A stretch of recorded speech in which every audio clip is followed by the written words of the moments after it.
Hello, and welcome to Indie Encounter. My name is Sandra Laraine Coleman. The mission of our show is to give independent performers and artists access to as wide an audience as possible, and to give you, our viewers, a window into their art, their artistic process, what makes them tick as human beings, and why they have chosen their particular avenue to connect with the world. All art is about communication and connection. Let's meet today's indie artist, Ronald Duskin, better known as Ron Deezy. Welcome to the show, Ron. How are you today? I'm fabulous. How are you? I'm fine. Thank you for asking. Oh, okay. It's a beautiful day here in Pasadena, and you are a multi-instrumentalist versus a one-man band. Can you elaborate on the difference? Oh, yeah, I can elaborate on the difference. Well, a one-man band is what you would see if you go down to Venice Beach and you see the guy with a guitar in one hand and a snare drum under his arm and a bass drum in between his legs and something else under another arm, and he's playing all these instruments at one time. Well, that to me is a one-man band. I consider myself a multi-instrumentalist because I feature myself on all of the instruments that I play versus trying to play them all at one time. And I would like to believe that I'm well versed in all of the instruments that I play. And the difference of that is that it's not me trying to just get up here and just be like I'm just a guy that just goes around and try to play all these instruments and be a band. I'm just a performer, and I love, I've always played several instruments, and I was just over the years I just considered myself as being a multi-instrumentalist versus just being a guy that's considered as a one-man band. When people see me set up at my shows and they're walking in the door and they see all my instruments and they be like, oh man, we got a one-man band today. But I'm like, no, it's not a one-man band, it's a multi-instrumentalist. Anybody else playing with you? I'm like, no, it's just me. So, and they tend to be, pretty much, impressed when I play. Because I never saw anybody play like you, because it's usually guys, they try to play all the instruments at once, and sometimes it's okay, but a lot of songs they play is, it's just kind of the same thing over and over again. It's a little, I do a little bit more visual, is what I'm saying. It's a little bit more visual. Right, yeah. I see. And actually, how many instruments do you play? Well, for the most part, in my live performances, I play at least 4. But I can play at least 7 other. I can play several instruments, but in my live performance, I choose to play 4. I'm thinking about adding a bass guitar eventually, but a lot of times I say no. I don't think I'm gonna mess with the bass too much. Even though I can play, it's just much more to do. And a lot of bass players I see, for the most part, they pretty well endowed on the bass. Right. And I play, for the most part, I can play songs on the bass and do some reggae and things like that. But when I think of bass players, I think of people like, Stanley Clarke, Marcus Miller, and guys like that just kill a bass guitar. And I'm like, no thanks, I won't consider myself a bass player no more, which I started off playing bass guitar, So are you self-taught, or did you have to go to school to learn to play both? Both, yeah, I did. Yeah, because you have to have the gift to play, and then it's also good to have the technical teaching also. Some people can play and they can be really versed at playing, but you start trying to get into some theory, like, okay, I need you to rest 4 bars before you come in with that, and they don't know what you're talking about. So when you're getting taught, and you're getting taught the theory, you get taught how to do the rest, you get taught how to play loud when to play soft, because a lot of people, I've jammed with guys and they just one volume all night, and versus knowing when to. So I'm self-taught, and I've been, had formal lessons of all of the instruments that I play. It's not that I just pick it up and learn how to play it. I actually learned how to play all of the instruments, plus I was gifted at playing them. That's excellent, because I am not musically inclined at all. So I admire anyone who can play, whether self-taught or learning in school. But I do want to ask you, for our viewers that don't know what bars are, because I don't know what a bar is. Well, a lot of people don't. They think it's a place you go drink and all that, but yeah, well, go ahead. Can you tell us because you said rest 4 bars. Yeah. So what's like the count, the measurement of a bar? Well, that's what you would, that's involved in sheet music and sight reading. And the bars is whatever the time signature is for the music, you know, whether it's 2/4, 4/4, 3/4, 5/4, that bar is for that amount of time, you know. So if you in playing in 5/4 and the song is 1, 2, 3, 4, 5, 1, 2, 3, 4, 5, 1, 2, and you get a rest in there or a 5-bar rest, or you know you just going to rest for that 5, you know, beats. That's where you'll see a rest and you come in, or it might be, depends on how long the rest is. It's different time, it's different rest for, you know, different amounts of time. So you might have a quarter rest, half rest, a whole rest, different things like that. So you have to have that training to know when you sight reading, to know what rest that is, you know, how long you're going to rest for. Because if you come in too early or come in too late, you know, the conductor will be looking at you. Yeah, you just shaking his head like, I don't think so. You know? It's a good thing I'm not a musician, because I just keep on playing. Well, yeah, but you know, it depends on what aspect of music you want to play in. Some people, they like sight reading. I like to do both, you know, a little bit of both. I don't sight read as much as I do, but if you put a piece of music down in front of me, I can eventually make it out, you know, things like that. But I played a lot by ear. Yeah, you know. and that's good, because I know a lot of people who play instruments, they don't necessarily know how to read music, but they can play their instrument very well. And I like to ask you, which instrument is actually your favorite out of all the instruments that you play? Yeah, well, that's a good question, because all the instruments that I've always played, they always been my favorite. I love them all. Nobody told me I could just pick one. So that's how I got into playing. Everything I would see that I hear, I would really learn it. I won't just pick it up just because I want to play it. I just pick it up and I'd actually learn the craft. I'd actually learn the fingering, all the technical, everything about the horn, where, you know, where it originated, you know, how it came into, you know, whatever. So I just love music so much that I got all into the history of it and everything, you know. So what are some of the things that you have learned by going into the history of an instrument? Does it make you appreciate it more, or does it make you want to try something else? Or Well, no, I just like to learn where it came from, or not really where it came from, but you know what it's used for. What I mean, because a lot of times, say for instance, between a guitar and a violin, you wouldn't play a guitar like you would play a violin. You know, there's two different instruments, and they play two different, distinct kind of parts.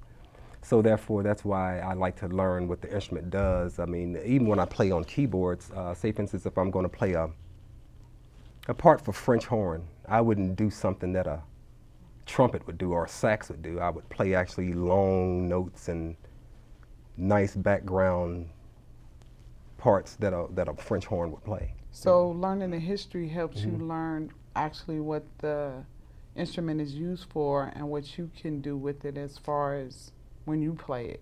Oh yeah, for sure. For the most part, you know, history don't really teach you what it's used for. I mean, you just learn the different applications for what instrument it is and what it would be played for, you know, and for the parts. But I just like to learn the history just because I like to see how certain things evolve, like different percussion instruments versus string instruments versus wind instruments, you know, just things like that, and just to see what it would look back in the 1800s and even before then, you know. And so I like to look at some of the early African percussions and some of the things that, you know, that was played with a bow, but I can see how a violin got its concept from looking at some of the African instruments, some of the wind instruments like flutes and, you know, woodwinds and things like that. Now, what made you pick music and instruments in the first place? And how old were you when you started, actually? Well, what made me really get into instruments is my brother used to get me in front of the TV, and like it would be you know, like Benny Goodman would be playing, or Count Basie or Duke Ellington, and he'd be like, look at that, see, that's a sax player, look at that sax, oh man, that's bad, look at that bass player over there, that's the guy on the upright bass, see that, and the drummer, look at it, and I'll be looking at all these guys playing all these things, and it would be swinging, and I'd be like, and I was little, and he would, every time a band would come on TV, he would come and get me, and before he can point to it, oh, that's a sax, that's a trumpet, and I would have it down, and you know, and that's how I started learning how to really appreciate what instruments do as a whole, as in bands, and when bands play together. And then when I got older, you know, and I started getting more into R&B, you know, the Jackson 5 came out, and saw how the girls were screaming for the guys. So I'm like, yeah, I want some of that. You know. I guess that's a good reason too. Well, some of it, but it has its, you know, being a musician is just a fun. I mean, if you gotta love it. I mean, most musicians, they love their craft. You know, the girls and the money, that's no real big thing. I mean, you just love to play. And I love to play, and the instruments bring that out of you. You know, a crowd can't bring that out of you.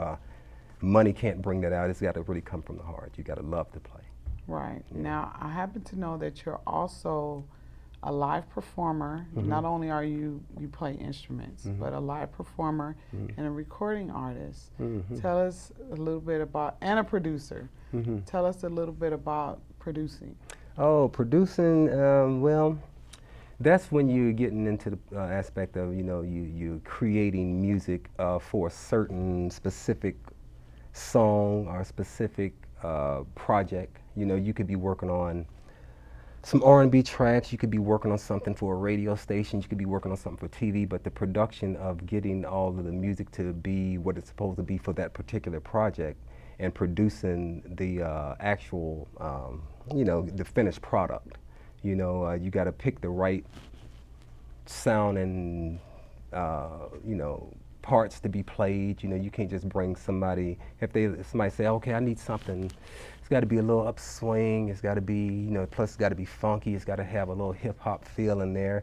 So if you bring them something sounding like something classical, they're going to be like, no, you missed the mark. So you got to be able to take all these elements and produce a track that pertains to what you're trying to bring. I mean, it could be anything. I mean, depends on what you're doing. I mean, it could be neo soul, it could be some jazz, you know, and that's producing, when you're producing something that actually is going to be used for a specific product or marketing thing, as far as any TV, radio, you know, another artist, you know, things like that. And recording, that's another thing. That's can get tedious depending on what you're trying to do. I mean, recording is fun. You're dealing with a lot of tracks. I mean, depends on you getting the parts played. Once you're producing, you got to get the thing put on track. You know, you got to know somewhat about the process of recording, you know, and what it takes to record. You know, you got to have the right equipment. I mean, if you're going to record a band, or if you're going to record an artist, you know, you got to get tracks for them. Like, you get the music done, and tracks 1 through 18, then, okay, I'm going to bring in the lead singer now, put him on track 20. So you're dealing with a lot of tracks in recording. And that's also aspect of producing also. And then performing, that's a whole nother monster, because unlike producing and recording, for the most part, you only get one shot. You know, you're on stage and the drummer counts it off, and you come in and you can't go back and say, okay, punch me in right here, because I didn't, you know. So performing, you know, you got to really be tight with performing. I mean, and it can be fun, it can be frustrating, you know, different things can go wrong, technical problems, the mic can fall off the stand and you trip over a chord. You just got to keep going, you know. You just got to keep going, oh, right? Yeah. No, well, guess what? You get an opportunity to perform right now. Oh, I get to trip over mic. Don't, okay, don't drop the mic. Don't trip over the chord. I won't do that. But we would love to have you bless us with some of your original work. I would love to. Okay. I'm going to step over here to all the instruments, and I'm going to watch. I don't want to trip over no microphone, so tell me if I'm going to trip. Please help me. Okay, I'm going to pull this over here. And we usually get things warmed up, and I'm going to go ahead and get the track.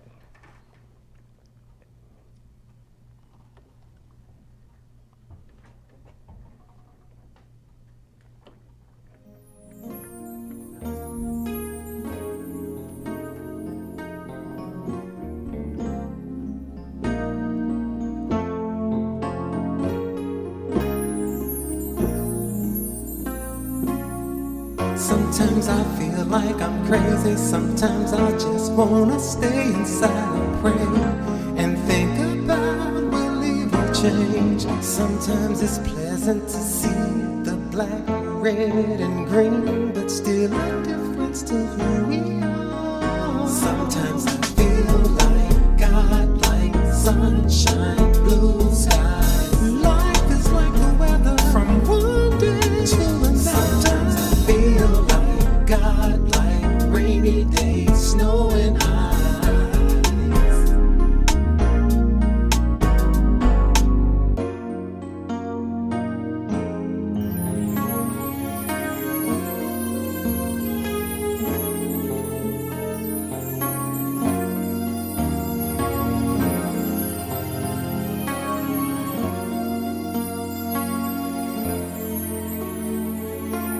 Sometimes I fight with myself. Sometimes I don't see no end to believe and have faith.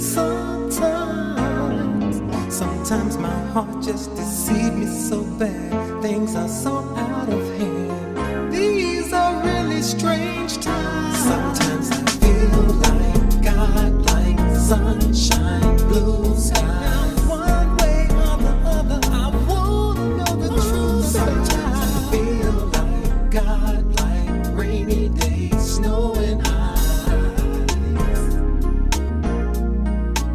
Sometimes I feel like God, like sunshine, blue skies. Sometimes I feel like God, like rainy days, snow and ice.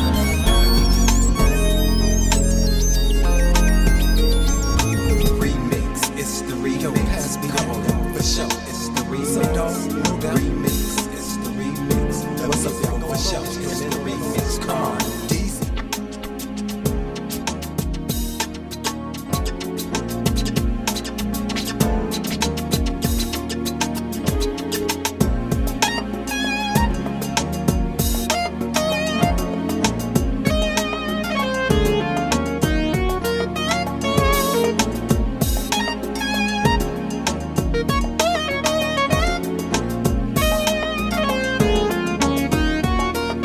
Sometimes I feel like God, like sunshine, blue skies.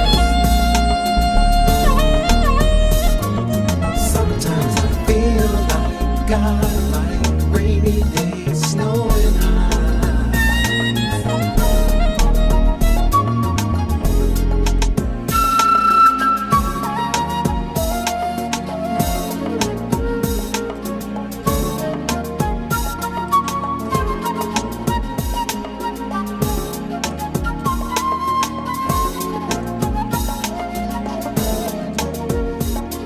Sometimes I feel like God, like sunshine, blue skies.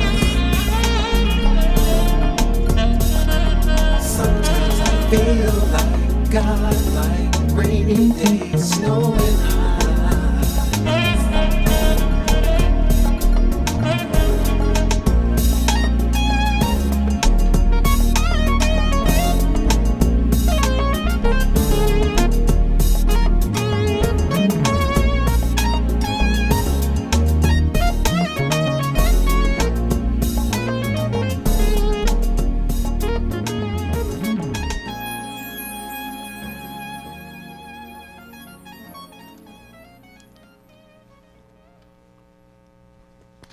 Woo! I got one more if you don't mind. Yes, please, please.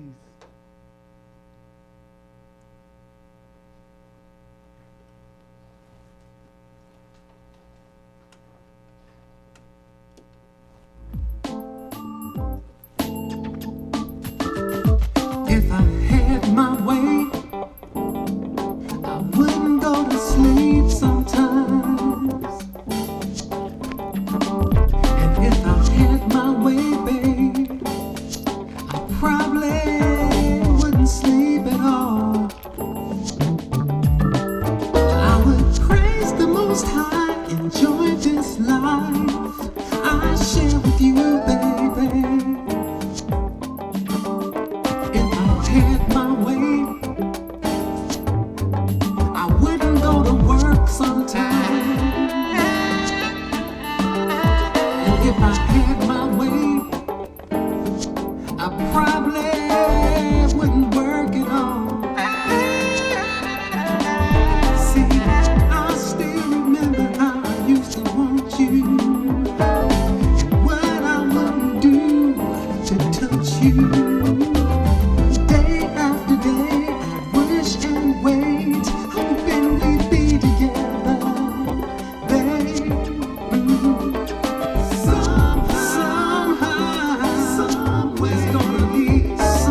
would love you all through the night, and again, and again, and again, baby.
Thank you.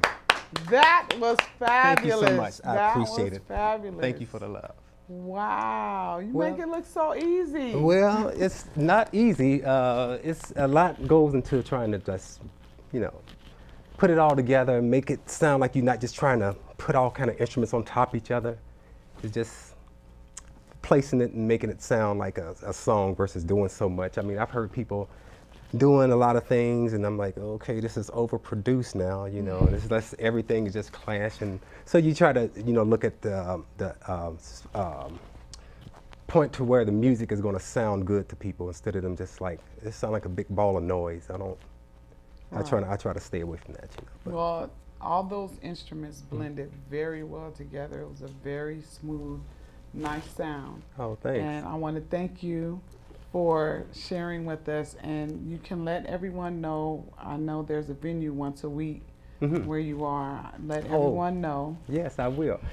Every Wednesday I'm at this fabulous spot in Ladera Heights. TGI Fridays. It's not TGI Fridays, it's the Starbucks there. Every Wednesday night there's an outside poetry, and it's really nice. I play a couple songs before the poetry start, and I play as the artist comes up on the stage, and then close out some nights.